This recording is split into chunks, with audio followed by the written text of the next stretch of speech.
From a highly secure network of top secret locations across South Texas, this is the Spurs Insider, end of the year edition. I am Mike Finger, joined by our full Express News beat writing crew, the dynamic duo of Jeff McDonald and Tom Orsborn. And in podcasting, much like in basketball, timing is everything.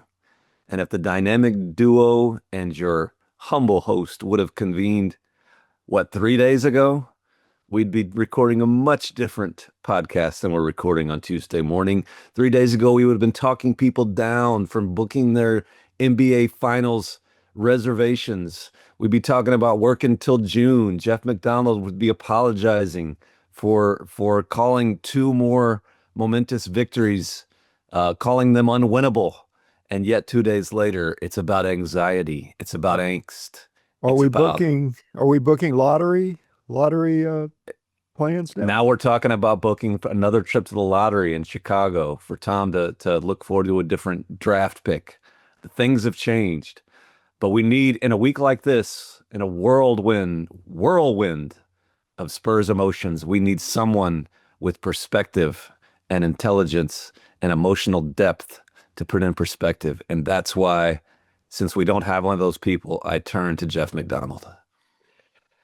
Thank you for that momentous introduction. I got to say, I was a little jealous of a lot of our contemporaries in Spurs podcast land. I don't know how much you follow what everyone else does, but after the Spurs... Other people cover the Spurs? Oh, yeah. People. I thought we're the newspaper. This is 2025. The only outlet that matters is the newspaper.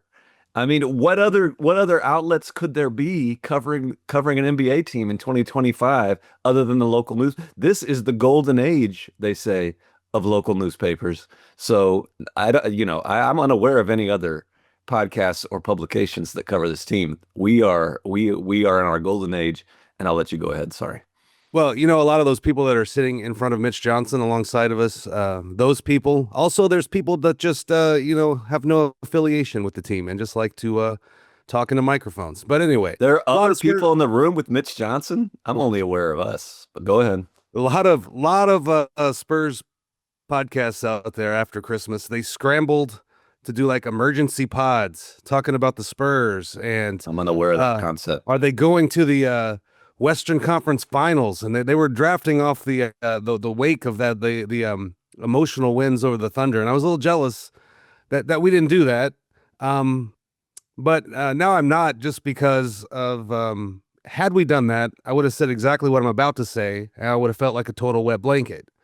And now I get to say what I was going to say then, which is everybody needs to tap their brakes. It's great that they beat the Thunder. That was awesome. I get that everybody was enthusiastic and optimistic about that. Definitely proves the Spurs can play with the best of the best in this league, which is nice. It's a good thing. But it doesn't mean they're automatically ticketed to the Western Conference Finals. It doesn't mean there won't be growing pains. It doesn't mean there won't be hiccups along the way.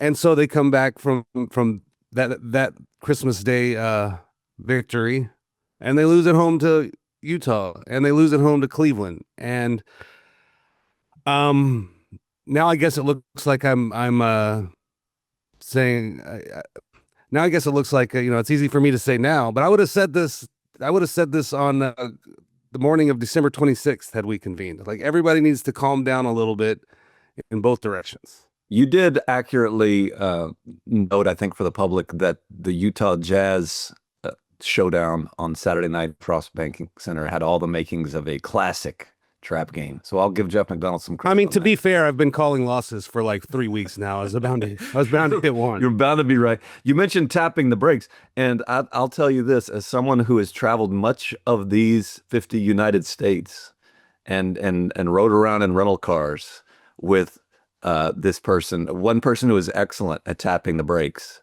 is the great Tom Orsborn, and that's how we transition into what. Do you want to do any break tapping here, Tom, for the public who were going crazy over the finals bound Spurs just a few days ago? Well, again, as I mentioned a couple of years ago in Las Vegas when we rode together, the last time, have you ever been in an accident with me? Even a fender bender? And the answer is no. But yet you persist with this ridiculing of my driving. I don't understand it. I'll say Tom is wish. That's Tom what is very safe. Tom is a very safe driver. That's the best compliment I can give him. But how would you? Are you a safe beat writer? Are you a safe podcaster when it comes to predicting the rest of the season? Are you going to be as conservative in your analysis here as you are in your navigation of like right on reds and freeway entrances and whatnot? The way to look at this is the Spurs have a really good problem. It's learning to deal with success. And that's a good thing. They're successful and they have to learn to deal with it. You know, you're going to have these nights where you may be off after you're, you know, a little gleeful over, you know, beating OKC like they did, but it's a good thing to have. And I think it's just, it's part of the growing process. I think they're going to end up with a pretty darn good record and a pretty good seed.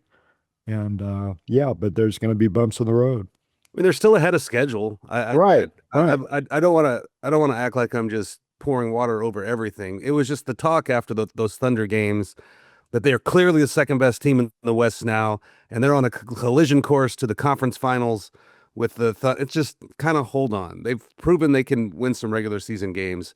And it's what we've talked about on here a lot. It just doesn't happen where you go from losing or missing the playoffs 6 seasons in a row to the conference finals in one fell swoop. Like, it just doesn't. It's never happened in NBA history. So can the Spurs do that? I guess, but they'll be making NBA history. Like, there's steps to complete in between there. And so it's difficult to condense any of this quote unquote analysis into a to use a journalism term, since 2025 is the golden year of journalism and newspapers, to condense it into what they call a nut graph, which is just the one sentence, the one paragraph that condenses everything into one idea.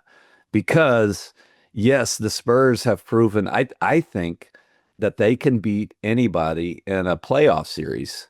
The one team that would have been the exception there a few weeks ago, I would have thought, well, there's no chance they could beat Oklahoma City in a playoff series. And I still think Oklahoma City would be the favorite in a series against them just because of the experience and all the skins on the wall that Oklahoma City has. But when you beat a team 3 games in a row in not low profile games, but big games that everybody's paying attention to, that means something.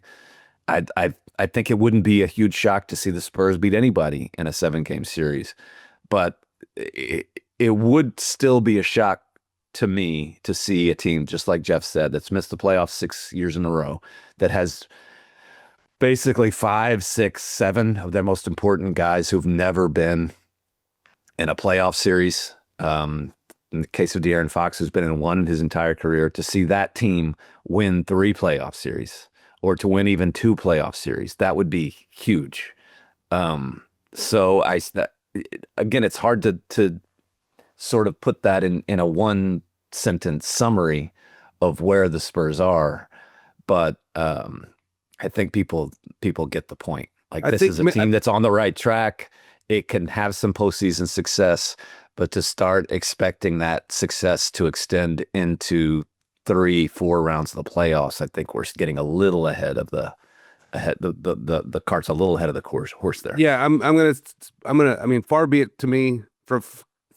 from me to tell a fan how to feel. You can feel however you want. I don't care. But if you want my advice, if you're a fan that thinks this is Western Conference Finals or bust, you're going to be disappointed probably. And it's kind of sad. We're going to clip that out and replay it in June. And it's sad because you're going to be disappointed in a season that otherwise was will end up being a very successful season. To me, the next step for this team has not changed. They're going to get to the playoffs and at some point get their teeth kicked in by a team that has just been there before and knows how to navigate the next step, the next level up of intensity, of preparation, what it's like to play the same team over and over and over for 7 games. That's the next step for this team, is to lose to one of those teams. Now, if the Spurs end up with a high enough seed, that might not happen the first round.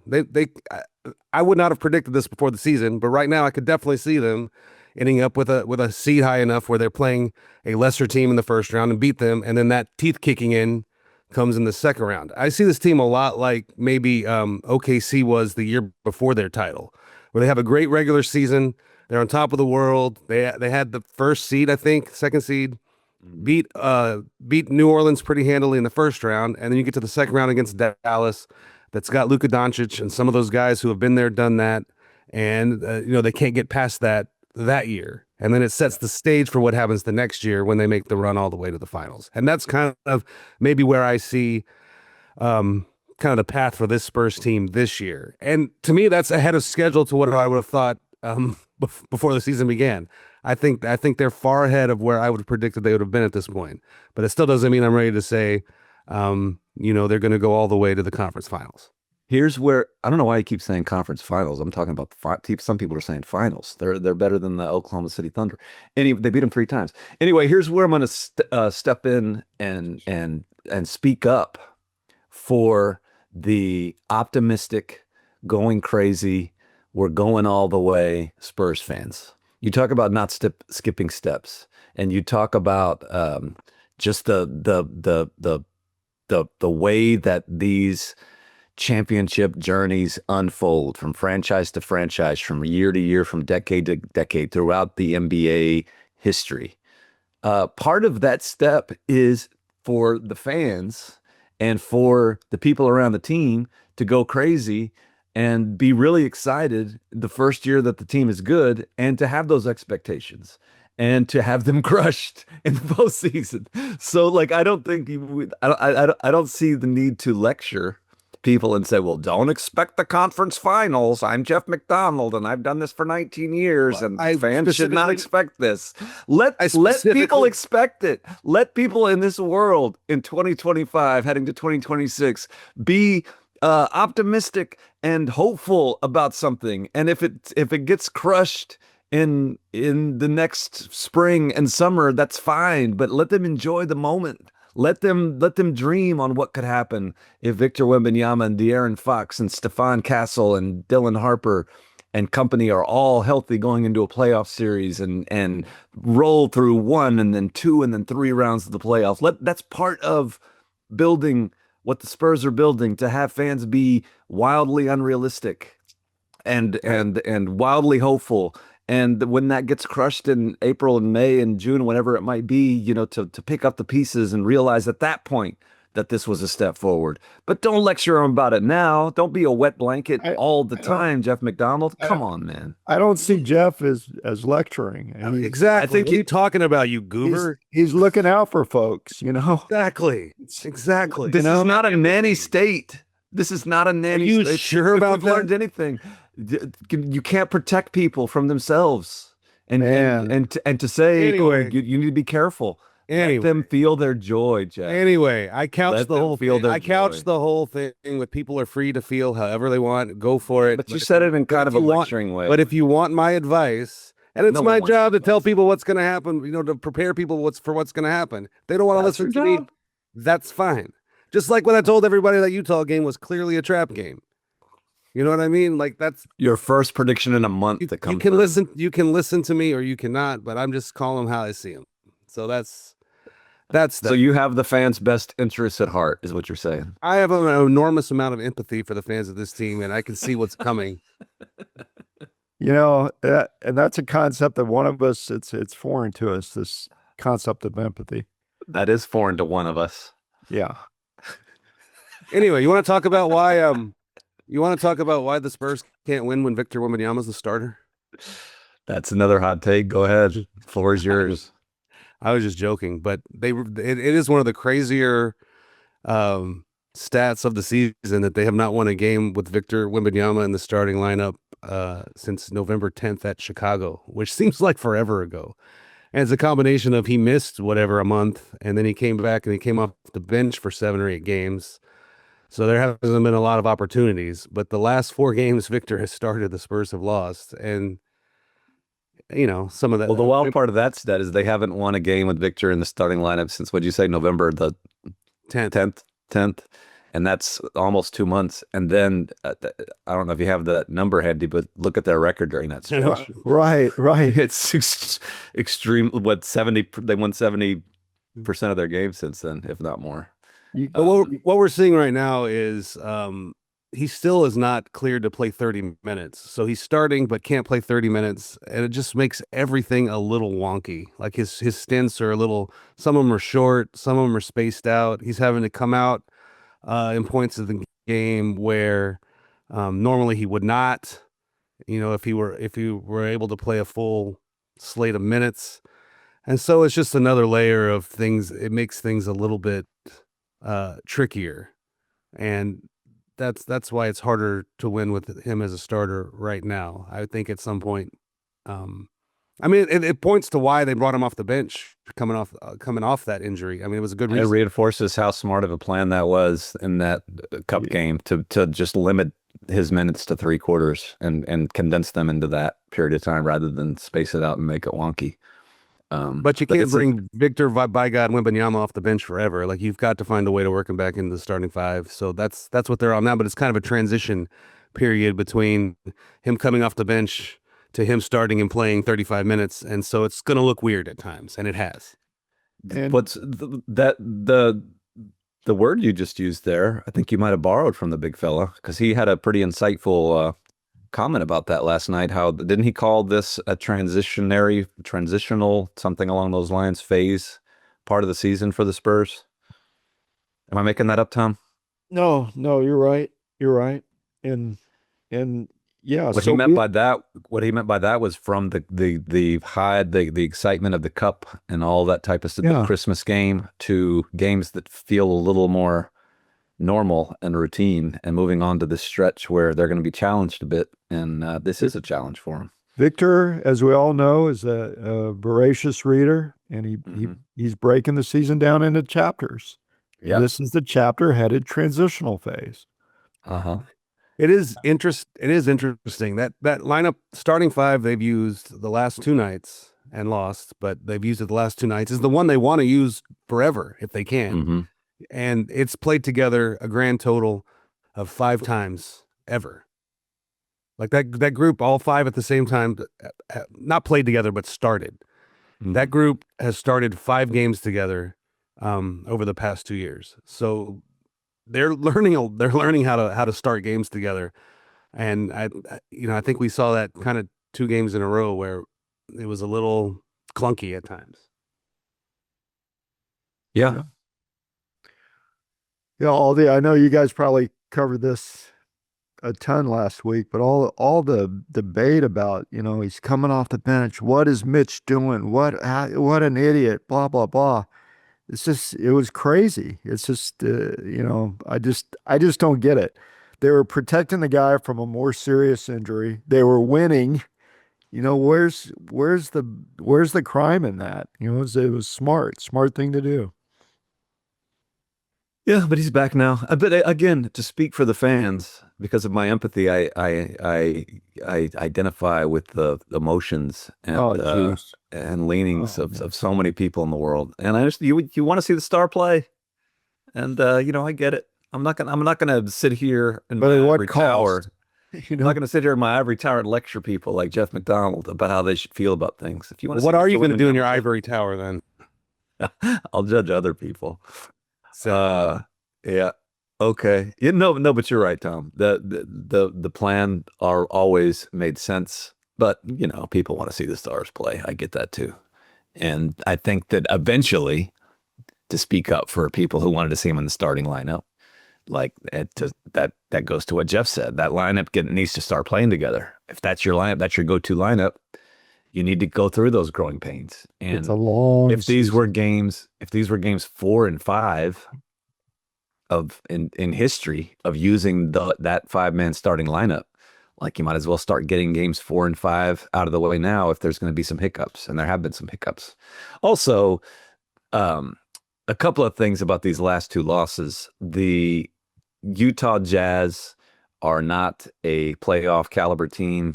They are a team that's continuing to rebuild. They're be a play-in team. Yeah, they're very well coached by our friend Will Hardy. But that just Jeff accurately pointed that out, that just had trap game written all over it, and that after you've played the month that the Spurs did, where the cup just had them buzzing and going crazy, and you're in Vegas for 5 days, and then you come back from that and play 2 games against the reigning champs and win them both. Like, there was obviously going to be a come down in that game, and it's hard to get worked up about that loss. Like, the Jazz were primed to pull that off, and Cleveland's a good team. Cleveland does stuff. Cleveland makes things miserable. The Spurs want to get out and run. The Spurs want to do a lot of they want to push the tempo, and the Cleveland has the bodies and the personnel and the system to kind of just throw a wrench into everything the Spurs do. And Cleveland played well, and the Spurs needed a win. They needed a win. And Cleveland needed a win. And there were things even in the game against the Cavaliers where you look at it and say that, even in a loss, the Spurs are showing that they can, like, Donovan Mitchell and Darius Garland are 2 good guards, and they were having a miserable time against the defenders that the Spurs have out there. Like, even in a game when the Spurs could not buy a 3-pointer, and when their offense kind of got stuck in the mud, they were Stephon Castle was defending the heck out of both those guys. Dylan Harper would come off the bench and play good defense. Even in a game when things go wrong, the Spurs did a lot right. And I don't want to turn this into the bright side of everything podcast, sunshine pumping podcast, like our friends from Texas. Don't worry, I'm here. Say. Yeah, exactly. But these weren't disastrous performances. Mitch kind of was Greg Popovich-esque in his post game, talking about how the players, we felt too much anxiety on offense, and kind of made some pointed criticisms of some of the guys, the way they weren't emotionally ready and things like that. But these weren't disastrous performances that make you worry if everything from the previous month was fool's gold or anything like that. I don't want to be too reductive, but this is kind of the way it is in 2025, 26. Like, a lot of times it just comes down, did your 3-pointers go in or did they not go in? Yeah. And this team looks a lot better when, like, Harrison Barnes is, what do they call him, Mr. 100%. And Julian Champagne's knocking down everything that he sees. And Devin Vassell's on a heater. Like, when those things are happening, that's when it looks like, man, this team cannot be beat. But when you have some in and outs and a couple rim out and everybody seems to be off on the same night, it's a struggle. I mean, the two losses at home, they shot below in the 20s from 3-point range, and it's hard to win that way. And before that, they had been above league average 3-point shooter, an above league average 3-point shooting team. So it's just a question of, are they that team from the first, 28, 29 games, or are they the team from the last 2? Now, to quibble with that a little bit, it's not just a matter of a make or miss league. Like, the quality of 3-point shots last night against the Cavs was not near the quality of wide open catching. Am I wrong? Yeah, Am I wrong? You're right. There weren't a lot of shots last night where it's just wide open and miss. They were not. Cleveland did a heck of a job of forcing them into bad 3-point shots. They weren't getting those Alex Caruso in the corner misses. Like, yeah, that's true. Christmas Day. That's true. Right. That's true. But even the ones that were open, it was like they can't buy one. Like, it's 10 points in the fourth quarter, and you get Harrison Barnes in the corner, and that's like his shot, and it's just rattles in and out. And I think probably Cleveland goes down and hits one. Instead of it being a 7-point game, it's a 13-point game, and it's just. There were a few. You're right. There were a few that were open shots that they normally make that they missed, but there were also some that I don't think were. Some attempts, some misses were not in their typical flow of. I agree. It's like good to great.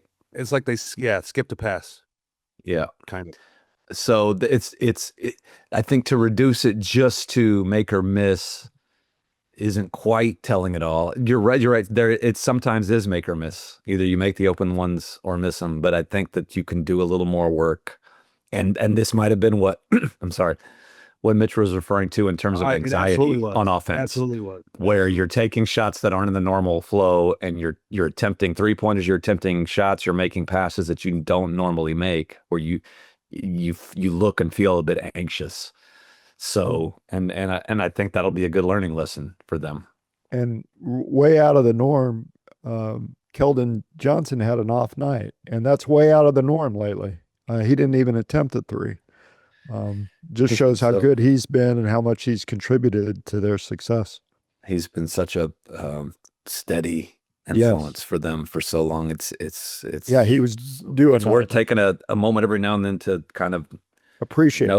Yeah, we've done that a lot this year, but for him to turn into kind of the rock and the guy you can always count on, and a guy where you notice his rare bad nights as opposed to his rare good nights, that's a pretty good deal. Yeah. Anything else you want to get to, Jeff? No. Yeah, for end of the year, I do want to ask Tom about he took one for the team and made the Christmas trip. That's always tough to leave home and be on the road and be in a hotel on Christmas. But you covered it's ancient history now. We didn't do our emergency pod, whatever that is. But I do want to give Tom the opportunity to reflect on it's really just workmanlike, a solid teammate effort in making that trip after spending 6 days in Vegas and going to Oklahoma City for Christmas and covering that game. What did you think about all that? Everything evens out, Mike. Last year it was a good long stretch in New York City during Christmas. Can't beat that. And Oklahoma City's not a bad place. I've had a number of Christmases on the road, Christmas Eves on the road, and it wasn't bad. I had a good nice meal, and met some nice people, and yeah. So well, I've wondered. I think this is a question that a lot of listeners and readers have, like the logistics of letting Santa know where you are and the Marriott policy on, because I've had trouble having like Uber Eats or meals delivered. Some Marriotts, they don't let them on the elevators. You have to go down to the lobby and pick up the whatever you're having pizzas delivered to Marriotts. I'm wondering what's the Santa situation when you're there on Christmas? Well, he's resourceful. He can find you, especially when you've been good, something you wouldn't know anything about. That's why he doesn't find you. I see. Does he have lounge access? Yes. Is he titanium? Yeah. Is he a titanium member? He holds court in the lounge, Mike. And he was good to you this year? Yes, he was. I appreciate Santa. He was very nice. But no, I ate at a very nice restaurant, Melfi, Italian place in like Jennifer Melfi? Oklahoma City. Yes, you read my mind. That's exactly right, Melfi. And had a good meal. Met some nice folks there. Yeah, so it was all good. Like I said, I've been on the road a lot. I've been doing this for a long time, Mike Finger. I've been on the road a lot during Christmas, and this wasn't the worst Christmas. I'm glad to hear that. I got to tell you, I spent about an hour and a half with my kids Christmas morning, and I was like, God, I wish I was in Oklahoma City. Well, I watched. I'm a big "It's a Wonderful Life" fan. I know. I'm kind of sentimental, but watching that brought some much needed perspective, and that was a good thing to do. I'm more of a Christmas vacation. Think of how things would be different if Tom never had been born. That alternate universe where that's right. Call it Pottersville instead of yeah. I had to laugh. Mike. There's a line in "It's a Wonderful Life" that you would appreciate. George Bailey, played by the great Jimmy Stewart, looks at Mr. Potter and says, "What's your point, Mr. Potter?" That's a question that Tom Orsborn has asked the host of this podcast so many times over the past 25 years. What is your point? Michael respond, "Here's the deal." We're losing the listeners, but it makes me laugh. We have a week ahead to get into before we depart. No, Jeff has an appointment here coming up. The New York Knickerbockers It's a revenge game from the cup game that did not count in the standings. The cup championship game where the Knickerbockers pulled away in Las Vegas and hoisted the Emirates NBA Cup. The Spurs get a chance at payback on New Year's Eve at the Frostbank Center. There's a trip to Indiana that I believe Jeff McDonald will be taking on Friday. Home game against the Portland Trail Blazers. Old friend Tiago Splitter is coaching the Trailblazers, former Spur. That should be fun. That's 3 games. Jeff McDonald, his record this year is not a positive one in terms of predictions, but I'm going to give him a chance at looking at these 3 games, and then Tom can follow that. By the way, before I get to that, do you realize the Spurs open 2026 with 3 straight back-to-backs? I did not realize that. That doesn't seem fair. Anyway, I'm going to give them 2-1 on those 3 games that you mentioned. I don't know about the Knicks game on New Year's Eve. Maybe there's a bounce back since the Spurs have lost 2 in a row. But I feel good about 2-1. I think Indiana's not a good team.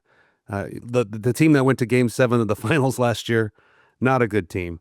So that's one I think the Spurs can get. And Portland's doesn't have a great record, is playing better. That's the second night of a back-to-back coming back from Indiana. That could be a little tricky. But I'll give them like a road game. Yeah, I'll give them 2 of 3 in there somewhere, though. Either they beat the Knicks and lose to the Blazers, or they lose to the Knicks and beat the Blazers. Somewhere in there. Thomas? Yeah, 2-1. Did I say 2 and 3? I meant 2-1. 2 out of 3. Yeah, the Knicks, they got a pretty good book on them after the Cup game. Got to be much more physical. Get on the boards. They got pounded on the boards in Vegas. So I think they're gonna get off the mat here and beat the Knicks, beat the Hoosiers up in Indiana. I think they're called the Pacers, Tom. Yeah. Well, okay. I think what do we call Cagers, right? I think anyone from Indiana is a Hoosier. I'm just stemming the tide, nipping in the bud the letters that we were going to receive. People often like to correct us on our mistakes. Oh yeah, Tom was not actually wrong there, because anyone from Indiana is called a Hoosier. So you can be a Hoosier and a Pacer at the same time. Go ahead. No, we're going to be flooded with complaints about that. But I think I mentioned this to you before, but we have legitimately been flooded with inquiries about why isn't Tom Orsborn on the podcast more? People miss you. Well, glad you're back. Last week was a travel disaster, right? Snafu. Yeah. But as I told you last night, this is the risk you run when you book yourself. Tom loves to be on the road. He tries to maximize every road trip, and he always books himself on the last flight out of town. And when you make that gamble, Tom, sometimes, it bites you in the butt, like it did when you're trying to get out of the district last week. I like to ride in the secure location that has Wi-Fi. Which you cannot find on some certain airlines. So right. No, it makes sense. Yeah. But in this case, you booked yourself on the last flight out of the District of Columbia, and that flight was delayed, which meant you missed your connection, and you got to spend a night where, Tom? Houston. Yeah. So anyway, that's why he missed the podcast last week. But Tom's going to be a regular in 2026 because the fans love him. Jeff is going to be a regular in 2026 because the fans can't get everything they want. And I'll be back too. And until we see you next time, Happy New Year. Take care of each other and keep it real. And it's a wonderful life.